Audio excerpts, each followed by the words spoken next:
오늘 말씀은 출애굽기 4장 10절에서 17절입니다. 출애굽기 4장 10절에서 17절 말씀, 제가 가지고 있는 성경은 구약성경 85쪽입니다. 출애굽기 4장 10절에서 17절 말씀입니다. 앞에 화면을 보셔도 좋습니다. 교독하시겠습니다. 모세가 여호와께 아뢰되 오 주여, 나는 본래 말을 잘하지 못하는 자니이다. 주께서 주의 종에게 명령하신 후에도 역시 그러하니 나는 입이 뻣뻣하고 혀가 둔한 자니이다.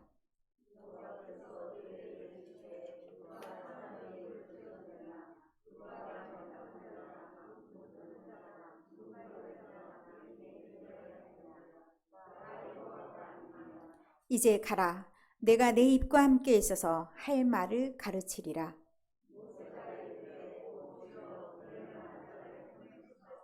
여호와께서 모세를 향하여 노하여 이르시되 레위 사람 내 형 아론이 있지 아니하냐. 그가 말 잘하는 것을 내가 아노라. 그가 너를 만나러 나오나니 그가 너를 볼 때에 그의 마음에 기쁨이 있을 것이라.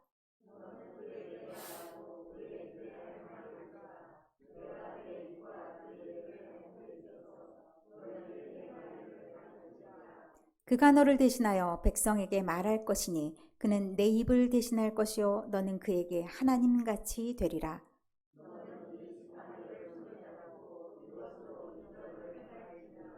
아멘. 오늘의 말씀의 제목이 하나님에 대한 합력하라입니다. 자, 제가 현암교회에 왜 왔는지를 묻는 분들이 있습니다. 그리고 현암교회에 대한 비전이 무엇이냐고 묻는 분들이 있습니다. 오늘 설교를 들으시면 저의 비전을, 그리고 제가 꿈꾸는 것들을 아마 같이 공유하게 될지 않을까 생각해 봅니다. 하나님의 비전이 저의 꿈이 되고, 또한 저의 꿈이 하나님의 비전이 되는 그날까지 저는 눈을 감는 그 순간까지 꿈꾸며 사는 것이 저의 평생의 소원입니다. 나이가 들어서 가능하지 않다. 저는 그 말을 제일 싫어합니다. 왜냐하면 하나님은 우리에게 사명자로 살게 하셨는데 그 사명을 감당하게 하기 위해서 우리의 생명을 주셨습니다. 내가 살아있다는 것은 하나님의 사명을 감당하며 살아가는 것입니다. 그 사명이 무거워요 이렇게 느껴지신다면 그럴 필요도 전혀 없습니다. 우리에게는 또 그렇게 할 수 있도록 하나님이 지혜를 주십니다. 내가 할 수 있는, 감당할 수 있는 그런 역량까지만 우리에게 허용하십니다. 그렇기 때문에 우리는 조급해할 필요도 없고, 그렇기 때문에 우리는 내가 나약하다고 무너질 필요도 없습니다. 나는 사역자입니다. 그 사역이 어떤 사역인지는 사실 보는 눈에 따라서, 자기가 경험한 거에 따라서 다를 수 있습니다. 제가 현암교회에 왜 왔는지 하나님께 저도 물었습니다. 오는 과정이요, 제가 일사천리라고 하는 게 딱 맞을 정도로, 사실 어떤 교회를 선택하고 그 교회에 가기까지 여러분이 생각하셔도 사실 쉽지 않습니다. 어떤 사역자들은 얘기합니다. 나 다 된 줄 알았는데 엎어졌어 라는 표현을 씁니다. 99% 가능성 1%가 아닙니다. 땡! 그러면 끝납니다. 그런데요, 저는 뒤에서 막 누가 미는 것 같았습니다. 어머, 이렇게 밀어도 되는 건가? 놀랍네? 내 뒤에 누가 있지? 이런 생각이 들 정도로 깜짝 놀랄 속도로 팍팍팍 밀어주는데 그 힘이 장난이 아니었습니다. 그래서 거의 3, 4주 만에 온 것 같습니다. 이런 일이 없습니다. 모든 게 일사천리, 그리고 이 교회를 위한 그런 마음들도 일사천리였습니다. 제가 부임은 1월 1일에 했지만 25일부터 오게 됐잖아요. 이 교회에 공백이 생기면 안 된다고 염려하시는 많은 분들 덕택에 25일부터 출연했습니다. 그게 제가 했겠습니까? 제가 하려고 하면요, 사실 되지가 않습니다. 그래서 어느 정도 제가 인생을 살다 보니 저도 50 중반 딱 되니까요, 어떤 지혜가 생기냐면 내가 할 수 있는 것과 내가 할 수 없는 것의 경계가 있더라고요. 내가 할 수 없는 것요, 내가 하면 안 되는데 뒤에서 팍팍팍 힘을 넣어주면요 가능해요. 그 힘으로 제가 왔는데 곰곰이 생각해 봤습니다. 제가 지금까지 해왔던 사역, 연령 하나도 안 맞는 이 교회에 하나님이 왜 나를? 이런 생각 제가 왜 안 했겠어요? 100만 번 했습니다. 제가 지금까지 해왔던 사역은 사실 제가 이전 경력도 말씀드린 적이 있는데 저는 가르치는 일을 오랫동안 해왔습니다. 청소년들과 가장 잘 맞고 청소년 학부모들, 청년들, 그들 부모들을 케어하는 것이 저의 일이었고, 네, 거기에다가 덧붙여서 이제 노인 그 교실 이런 것들을 운영한 적은 있습니다. 하지만 저 주변에 많은 사람들이 모여 있는데 한 80%는 공부 언저리에 있는 사람들, 이런 사람들이 저 주변에 항상 많이 있었습니다. 오늘 저와 함께 예배드리는 그 가족도 사실 그런 언저리에 있어서 오늘 여기까지 온 가족이 있습니다. 세종에서. 그런데 어쨌든 저의 마음속에서도 하나님이 저를 여기에 보내신 것은 하나님이 저에게 특별한 사명을 주신 것이다 라는 깨달음이 있었습니다. 제가 지금까지 익숙해왔던 것을 깨고 내가 할 수 없다라고 생각하는 것도 깨고 하나님이 하시면 가능하다. 제가 특별한 은사가 좀 특별하다는 게 너무 제가 많이 써서 여러분이 좀 너무 잘난 척하네 라고 생각하실지 모르겠는데 제가 특별한 은사가 있습니다. 어떤 은사냐면 사람을 굉장히 화목하게 만들어주는 은사가 있습니다. 여러분이 저를 보면 밝은 에너지가 있지 않아요? 좀 기운찬 느낌이 있죠? 제가 별명이 에너자이저였어요. 그 에너지가 떨어지지 않는다고. 그래서 제가 이 동네 원건은 여러분의 연령대가 좀 높잖아요. 여러분이 저를 딱 보면 와, 어디서 저런 힘이 나지? 이런 느낌. 그리고 기운이 확 솟는 그런 느낌. 하나님이 나를 이 동네에 보낸 건 잠잠히 밑에 깔린 돌처럼 쫙 깔려서 저력만이 아니라 할 수 있다. 이런 활력을 불어넣어 주시기 위해서 나를 보냈나 보다. 그런 마음이 있었습니다. 아멘 하신 분들은 저와 함께 동역하실 줄 믿습니다. 자, 그런 마음이 있어야 합니다. 그래서 제가 이 교회에 왔다는 것, 그리고 제가 여기서 딱 와서 느낀 게 뭐냐. 와, 하나님이 제대로 보냈네? 그런 느낌을 받았습니다. 여러분 집에 잠자고 있는 심령들이 참 많이 있더라고요. 제가 무슨 말 하는지 다 아시죠? 와야 할 그 사람들이 오지 않고 있어요. 제가 어제 마을에 그 잔치는 아니고 마을 회의 끝나고 같이 식사를 하러 갔잖아요. 이분들이 저한테 인사하면서 저한테 많이 미안하대요. 뭐가 미안한지 아세요? 교회를 나와야 되는데 교회를 못 나와서 미안하시대요. 이런 말은 누가 써요? 왕년에 교회 다녀본 사람들이 써요. 미안하시겠어요. 그러면 미안할 일을 안 하면 되잖아요. 나오세요. 저의 답은 명쾌합니다. 그런데 그날이 자기 마음처럼 되진 않아요. 어때요? 하나님이 갑자기 뒤에서 팍팍팍 이렇게 밀어주시는 그날이 있을 겁니다. 우리는 그날까지 뭐 해야 돼요? 우리의 할 일을 해야 됩니다. 그 할 일을 하기 위해서 우리가 노력해야 되죠. 2년 동안 돈을 벌어서 오시겠다는 분이 있었습니다. 그래서 제가 뭐라고 했는지 아세요? 얼마나 헌금하시려고 적당히 하세요. 적당히 나오셔도 됩니다. 라고 말씀드렸습니다. 우리가 그 사람들에게 적절한 말로 끌어당겨줄 수 있는 힘이 우리에게 있습니다. 그러나 우리가 모든 능력을 다 가진 건 아니잖아요. 그래서 우리가 우리의 힘이 다 없을 때 우리가 또 안 된다고 생각할 때는 어떻게 해야 되는지, 그것은 오늘 모세의 이 이야기를 들으면서 우리가 충분히 느낄 수 있을 것입니다. 제가 이 교회에 필요한 이유가 뭔지 아세요? 저는 모든 사람을 모으는 힘이 있다고 했죠.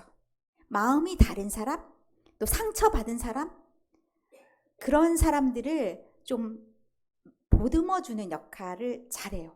이게 어렸을 때부터 저에게 주신 그런 은사였던 것 같아요. 지금 돌이켜보니까 상담할 사람들이 제가 뭘 알겠어요? 꼬마인 저한테도 줄 섰었어요. 근데 그게 끊기지가 않고 이 나이 먹도록 줄 서요. 애들부터 시작해서 어른들까지. 그래서 제가 팬층이 많아요. 저를 좋아하시는 분들도 참 많이 있어요. 그러나 그걸 자랑하려고 하는 게 아니라 이 동네에서 하나님이 그렇게 저를 사용하실 줄 믿습니다. 마음이 다른 것? 그럴 수 있습니다. 어떻게 하면 돼요? 그럴 수 있어. 너는 그럴 수 있어. 이렇게 할 수 있으면 됩니다. 이런 모든 마음들을 보듬어 안아서, 자, 제가 딱 기도하면서 느낀 게, 여러분들이 모두 원하시는 게 뭐냐면 교회의 부흥. 교회의 부흥을 원합니다. 제가 어느 날 새벽에 연애편지 같은 기도 제목을 받았습니다. 자, 목사님이 오셔서, 여자 목사님, 훌륭한 여자 목사님이 오셔서 믿지 않고 중간에 뚝 떨어진 그 사람들이 다 회복되게 해주세요 하는 기도 제목, 그리고 저의 가정과 여러분의 건강을 위해서 기도 제목을 올리신 기도 제목이 있었습니다. 저는 그거 일명 연애편지라고 읽습니다. 저를 향한 그런 마음, 저를 지지해주는 마음이라고 생각합니다. 이게 우리의 서로에게도 필요합니다. 혼자 하지 마. 내가 있잖아. 내가 너 옆에 서줄게. 이게 얼마나 훌륭한 건지 오늘 짜잔, 자, 말씀을 보도록 하겠습니다. 오늘 4장 10절까지 읽었습니다. 4장 10절부터 읽었죠.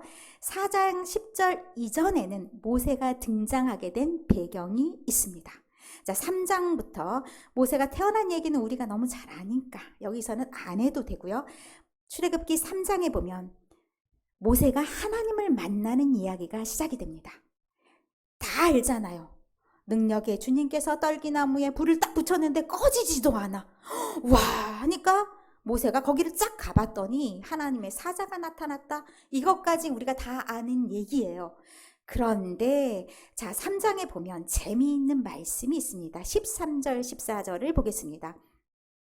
모세가 하나님께 아뢰되 내가 이스라엘 자손에게 가서 이르기를 너희의 조상의 하나님이 나를 너희에게 보내셨다 하면 그들이 내게 묻기를 그의 이름이 무엇이냐 하리니 내가 무엇이라고 그들에게 말하리까? 이 질문이요, 굉장히 익숙한 말씀이죠. 그런데 이 상황에 맞춰서 이 말씀을 한번 해석해 보겠습니다. 자, 하나님이 내가 출애굽을 시켜주겠다. 너희가 너무 고통스러워하면서 애굽에서 고통받는 걸 내 귀로 똑똑히 들었어. 내가 도저히 그들을 그냥 못 본 척 할 수가 없다. 내가 너를 세워서 보내겠다. 이렇게 말씀하시면서 주신 얘기입니다. 이 얘기가 뭐냐면 사실 모세가 이 딱 말을 듣고 난 다음에 내가 사명자로 부름을 받았지. 난 가겠어 라고 말을 할 수가 있었을까요? 없습니다. 왜냐하면 예전에 왕년에 그런 모세가 아닙니다. 나이도 먹을 만큼 먹었고요. 미디안 광야 생활을 하면서 자기가 예전에 그 왕궁에서 배웠던 교육도 사실 너덜너덜 기억도 안 나는 그런 상황이 됐고요. 그런 상황에서 이스라엘 백성들의 생활은 어떻습니까? 아마도 하나님이 그들에게 나타나시지 않아서 우리가 하나님을 믿는 사람인지 아닌지 이것도 잘 모르겠고, 그런 사람들한테 지금 하나님이 나를 보냈어 라고 말하면 그 사람들이 오냐? 라고 말을 해줄까요? 아닙니다. 이런 두렵고 떨리는 마음 속에서 질문이 나온 겁니다. 하나님, 그들이 네가 누구한테 보냄을 받았느냐? 라고 말하면 내가 뭐라고 말해요? 이것은요, 하나님 나 못 가겠어요. 그 사람들이 하나님 몰라요. 하나님을 모르는 그 사람들한테 내가 어떻게 가서 뭐라고 말해요? 내가 뭐라고 말할까요? 내가 갈 수 있을까요? 나 할 수 없어요 라는 그런 항변입니다. 그래서 이것은 다른 말로 거절. 하나님이 너 가 그런데 못하겠어요. 난 거절하겠어요 라는 말입니다. 그런데 하나님이 또 이상한 답을 하십니다. 하나님이 모세에게 이르시되 나는 스스로 있는 자니라. 이게 히브리어로 에크예 아쉘 에크예예요. 어떤 뜻이냐면 존재하는 그것이란 뜻이에요. 있는 그것이란 뜻이에요. 그러면 과거에 있었었어. 옛날에도 있었었어. 이게 어디하고 통하냐면 이스라엘의 조상들, 아브라함의 하나님, 이삭의 하나님, 야곱의 하나님, 내가 그 하나님만 이더냐? 아니다. 어디예요? 나는 계속 존재할 그 하나님이다. 난 현재도 존재하고 너희 눈에 보이든 보이지 않든 나는 존재하고 앞으로도 영원히 존재할 그 존재다. 아멘? 그런데 그 사람들이 물을 때 너는 그렇게 말하면 되고 네가 경험한 바를 말하면 된다. 왜 못한다고 하느냐? 이것을 하나님이 돌려서 얘기해 주신 겁니다. 내가 너와 함께 한다고 했는데 왜 안 된다고 하느냐? 가능하다. 자, 하나님의 반론입니다. 언어에 관심이 있거나 혹시 말하는 화법에 대한 관심이 있거나 누군가를 설득하고 싶거나 오늘 하나님의 화법이 대단한 화법인 걸 보게 됩니다. 말하는 기술. 자, 하나님이 제안을 했어요. 나는 꿈이 있다. 난 비전이 있다. 어떤 비전? 나는 고통에 겨워하는, 눈물 지어하는 그 이스라엘 백성에게 너를 보내겠다. 그렇게 비전을 제시하셨어요. 비전을 제시하시고 사역을 제시하십니다. 네가 할 일은 네가 그 사람들을 끌고 나오는 거야. 네가 바로 앞에 서는 거야. 바로를 설득하는 거야. 그런데 순순히 예스 하고 말하는 사람은 별로 없습니다. 자, 1차 거절. 그럼 하나님이 거절했으니까 다른 사람 세워야지? 그렇지 않습니다. 하나님은 한 번 세운 사람 포기하지 않습니다. 그래서 하나님이 행할 바를 알려주십니다. 내가 너랑 함께 할 거야. 과거에 그렇게 도와셨던 하나님이, 과거에 아브라함에 도우셨던 하나님이, 이삭을 도우셨던 하나님이, 야곱을 도우셨던 하나님이 너와도 함께 하는 거야. 지금 너와 함께, 그리고 너의 후손들과도 함께. 그 비전을 주시면서 나가라고 말씀하십니다.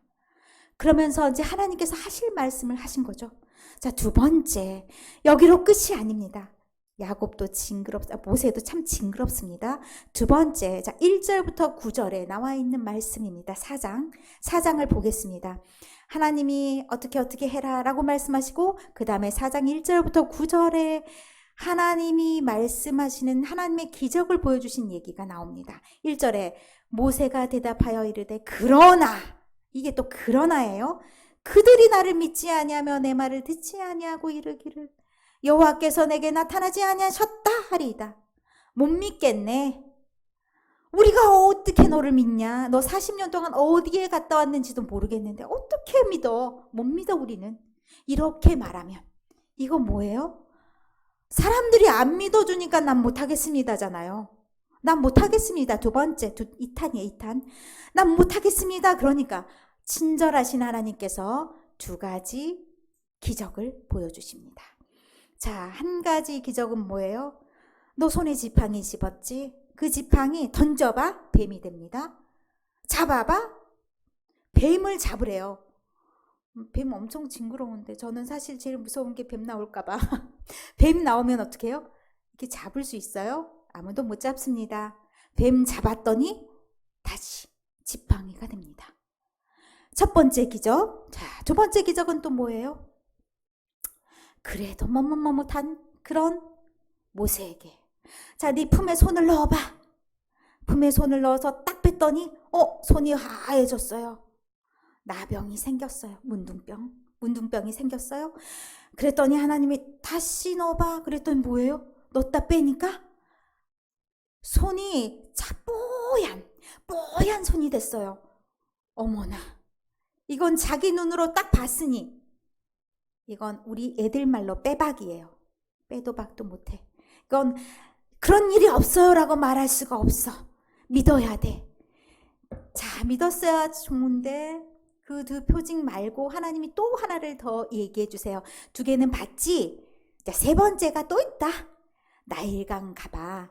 나일강가에 물을 딱 퍼서 딱 부으면 피가 될 거야. 7편.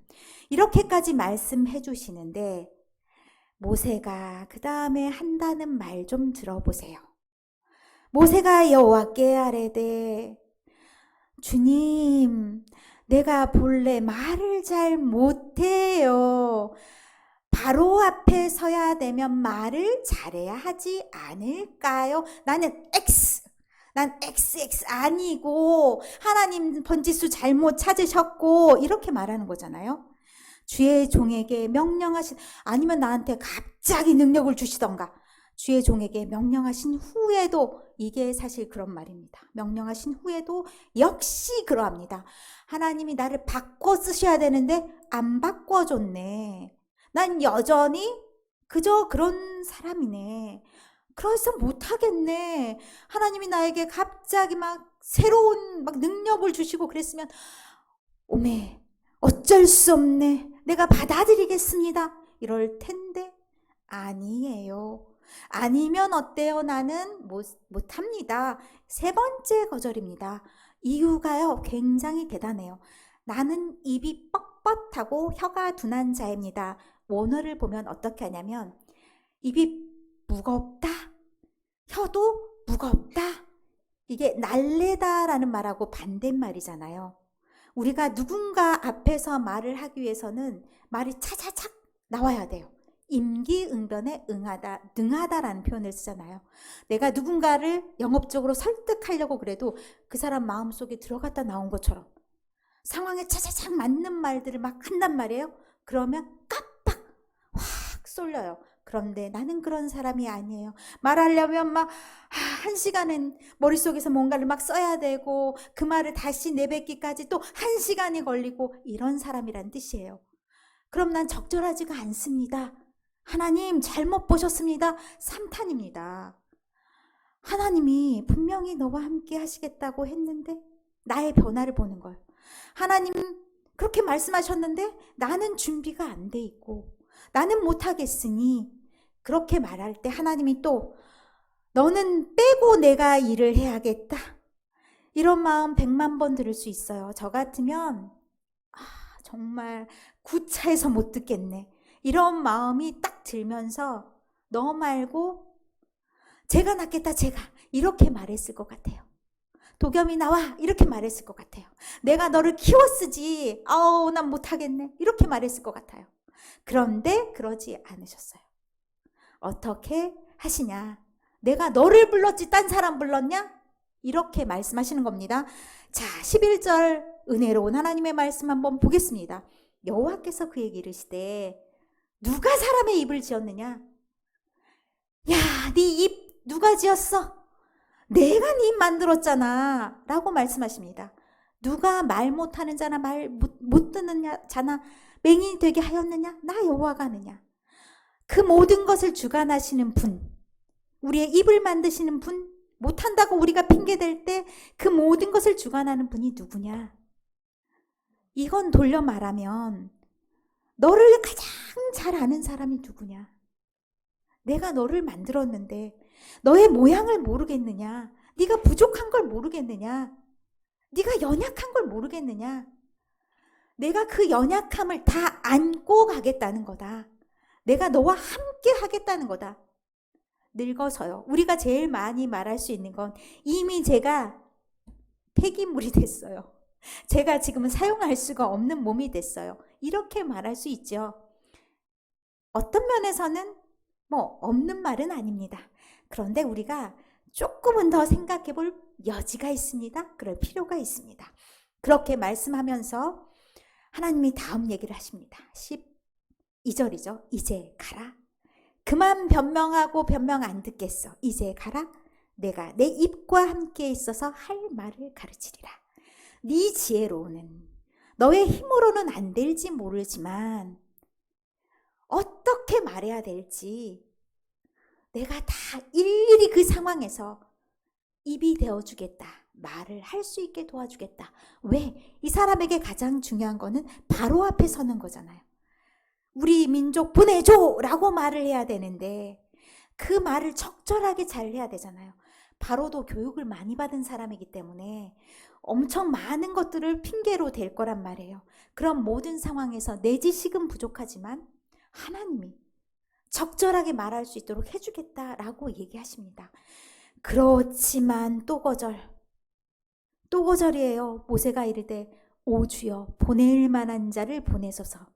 이 정도 되면 포기해야죠. 몇 번 거절이에요? 사실 4번째 거절이에요. 우리는 3세판이란 말 쓰잖아요. 3번, 가위바위보도 딱 3번 인정하잖아요. 3번 결정됐으면 끝나는 거지. 더 하자고 하면 뭐예요? 치사한 놈 되는 거잖아요. 그런데 정말 치사하게도 4번까지 거절이에요. 보낼 만한 사람 보내세요. 저는 아닙니다. 아무리 생각해봐도 아닙니다. 다시 생각해봐도 아닙니다. 또다시 생각해봐도 아닙니다. 이렇게 말하고 있어요. 그런데 하나님께서 14절에 여호와께서 모세를 향하여 노하여 이르시되, 자, 이 노하다라는 표현을 히브리어로 찾아봤습니다. 하나님이 정말 화가 머리 끝까지 나셨다는 의미일까? 2가지 다 가능합니다.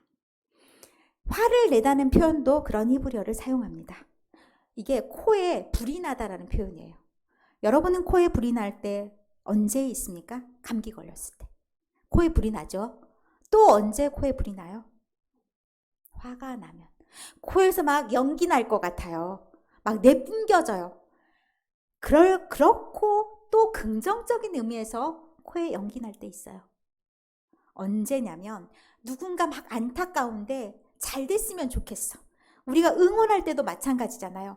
막 힘없이 잘해. 이거는 하기 싫은 거예요. 응원하기 싫은 사람이에요. 이건 내 편 아니에요. 그런데 내 편이 나를 응원할 때는 어떻게 해요? 막 이러면서 표정이 막 리액션 좋아야 됩니다. 이럴 때 표정이 정말 안타까우면서 막 박수 치면서 어떻게 해요?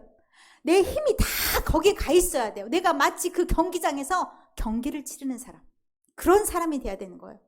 박수 막 치면서 잘해라 잘해라. 너 힘든 거 알아. 내가 너랑 같이 하고 있어 지금. 내가 지금 그 경기장에서 뛰고 있다니까. 이런 심령으로 같이 뛰는 거예요. 하나님의 마음이 저는 후자에 훨씬 가깝다고 생각합니다. 그렇게 얘기하시면서 너 이제 4번 거절했으니 안 돼라고 하는 게 아니라 하나님이요, 봐요. 거절, 반론을 제시한 거죠. 말로 하면 반대한 거예요. 반대 의견 계속 내는 거예요. 이래서 1번, 2번, 3번, 4번 반대 의견 4번 냈어요. 그러면 내가 졌네. 이렇게 하는 거랑 아니면 내 말만 하다가 끝나는 거랑 우리의 대화법이 참 이럴 수 있어요. 그런데 얼마나 훌륭한지 그 다음 봐봐요. 대안을 제시해요. 대안이 뭐냐면 내 형 아론이 있지 않냐. 네 형 아론 말 엄청 잘한다. 그 사람이 그가 너를 만나러 아주 기쁘게 나오고 있다. 그 사람을 딱 만나면 해결이 되네. 대안을 제시하셨습니다. 대안. 우리가 힘이 연약해서 못한다. 그럼 하나님이 뭐예요? 그래, 하나님 분명히 지금 4번 거절함에도 불구하고 괜찮다 해주신 거예요. 4번 거절했음에도 불구하고 우리가 못한다 할 때 하나님 내가 늙어서 뭘 해요? 하나님 나는 힘이 없어요. 하나님 나는 뭐뭐뭐뭐 해서 난 배운 게 없어서 난 돈이 없어서 여러 가지 핑계를 딱 댈 때 하나님이 적절한 해결책을 우리에게도 제시하십니다.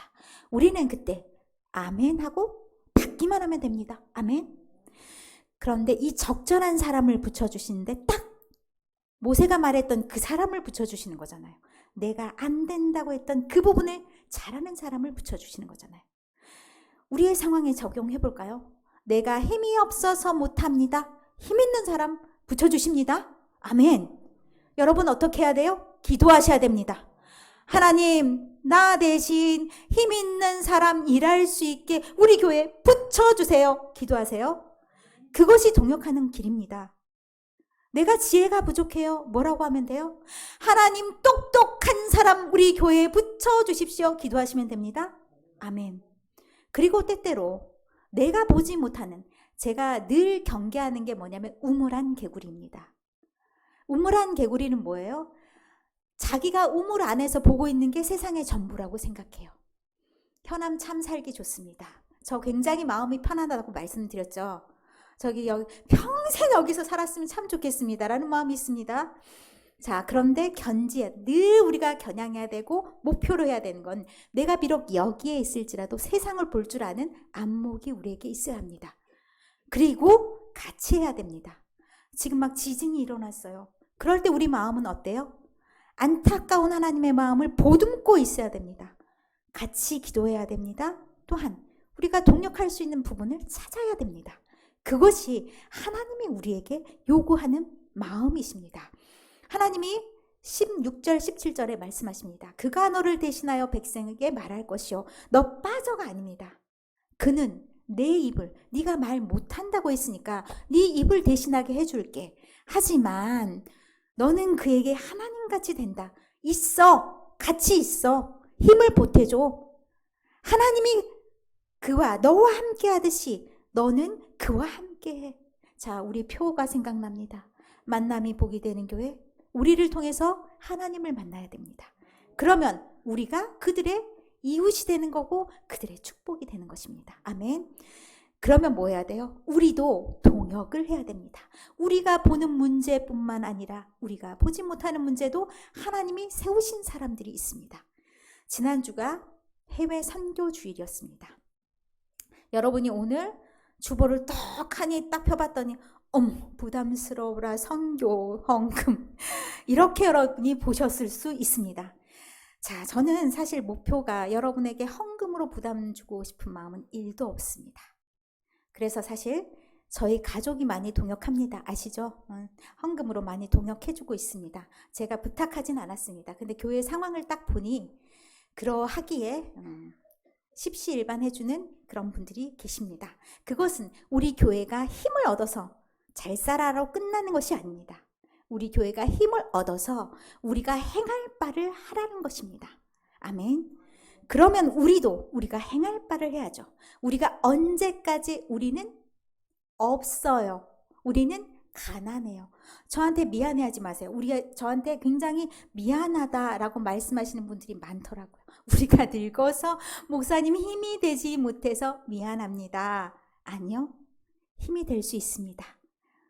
저에게 연애편지 쓰신 그 마음으로 연애편지 써주셨던 것처럼 저를 위해서 기도하시면 됩니다. 그런 마음으로 저를 받아봐 주시기만 해도 저는 힘이 솟습니다. 그리고 그런 사람을 그런 눈으로 바라봐주면 됩니다. 그리고 혼자 하지 않게. 내가 옆에만 서 있을게. 이거 하셔도 됩니다. 자기가 할 수 있는 분량만큼. 그런데 교회로서 우리는 해야 될 일이 있다고 생각합니다. 동역해야 됩니다. 제가 좁은 울타리에 갇히지 않아야 된다고 말씀드렸죠. 우리를 대신해서 누군가는 좋은 씨앗들을 잘 만들기 위해서 아름다운 거목으로 만들기 위해서 교육 사업을 하기도 합니다. 어려운 상황 가운데서 교육 사업을 하기도 합니다. 그들 힘으로는 불가능합니다. 어떻게 저희를 감당할까라는 생각이 듭니다. 저에게 막 사인을 보내는 분들이 있더라고요. 능력이 있어야 되고 이 일을 하기 위해서 능력도 있어야 되고요. 이 일을 하기 위해서는 뭐 사람들과 뭐 이런 것도 필요하고 저런 것도 필요하고 저한테 그런 말 하시는 분이 부담스럽더라고요. 그러니까 제가 할 수 있는 몫이 뭘까? 힘을 보태드리는 것, 우리가 그 교회가 할 수 있는 일을 할 수 있도록 돕는 것. 그래서 십시일반하는 마음으로 선교 헌금 봉투를 넣었습니다. 내 마음이 닿는 대로, 내 마음이 사실 그게 시험거리가 되면 저는 안 하는 게 옳다고 생각합니다. 모든 헌금이 그렇습니다. 그리고 앞으로의 방향은 저는 일반 헌금만으로 가능했으면 좋겠습니다. 우리 장학사업도 마찬가지고요. 장학사업을 해서 내 아이뿐만 아니라 우리 주변에 있는 어려운 아이들, 그 아이들이 제 몫을 하는 사람들로 키우는 거 우리의 사명입니다. 또 한 가지, 우리가 주변에 있는 교회뿐만 어려운 농촌교회 때 정말 어려운 농촌교회 있더라고요. 제가 듣고 깜짝 놀랐는데 교회가 바람 불면 넘어져 갈 듯 그렇게 어려운 교회들도 있더라고요. 여력이 있다면 그런 교회도 돕고 싶습니다. 그리고 우리가 또 같이 지금 뭐 그 지진이 나서 여러 가지 또 어려움에 처해서 여러 가지 여건들 상황들이 어려운 사람들 참 많이 있습니다. 그런 사람들에게 우리의 눈이 갔으면 좋겠습니다. 우리는 못해요가 아닙니다. 우리가 할 수 있는 것만 하면 됩니다. 그것이 그들을 서게 만드는 것이고 그들이 함께 하면서 내가 할 수 있는 나 혼자만이 아니다. 그 함께 일하는 사람도 마찬가지입니다. 그 일하는 사람들은 똑발난 사람인 줄 아십니까? 아닙니다. 우리와 같은 연약함을 가진 사람들입니다. 그 연약한 사람들이 무너지지 않도록 하나님의 꿈이 그 사람들의 비전이 되었습니다. 그 비전이 하나님은 누구를 통해서도 일하셨기 때문에 구원의 역사를 이루어 가십니다. 그러나 나도 그 일을, 내 할 수 있는 일을 감당하는 우리가 되기를. 그래서 현암교회가 우리 교회만 잘 사는 교회가 아니라, 우리 교회라도 잘 사는 교회가 되는 것이 아니라, 우리 안에 있는 사람들도 세워나가고 살고, 그리고 한국 교회도 세웠으면 좋겠습니다. 저는 꿈이 야무집니다. 늘 저와 함께 하는 사람들이 제 몫을 하는 사람들로 성장하길 바랍니다. 그래서 여러분도 저와 함께 눈을 마주치면서 같이 함께 꿈을 나누었으면 좋겠습니다. 여러분의 꿈, 하나님의 대안이 우리에게 있습니다. 네가 할 힘이 다 없거든 너는 합력하여 선을 이루라 말씀하십니다. 하나님이 이루실 선, 그 선을 위해서 우리가 할 수 있는, 우리가 할 바를 하는 우리 현암교회 모든 한 사람 한 사람, 그리고 하나님을 믿는 주의 종들이 되기를 간절히 소망합니다. 혹시 여러분 나제네처럼 이란 찬양 아십니까? 나제네처럼 혹시 아는 찬양이시면 반주를 따로 넣진 않았지만 1절만 흥얼거리셔도 좋습니다. 같이 찬양하면 좋겠습니다. 찬양하겠습니다. 낮엔 해처럼 밤엔 달처럼 그렇게 살 순 없을까? 욕심도 없이 어두운 세상 비추어 온전히 남을 위해 살듯이. 여기까지만 하겠습니다. 그래서 우리가 남을 위해, 나뿐만 아니라 나제네처럼 밤엔 달처럼 누군가의 빛이 되어주고 또 서로 빛을 깜빡깜빡하면서 길을 잃지 말라고 격려해주는 우리 모두가 되시기를 간절히 소망합니다.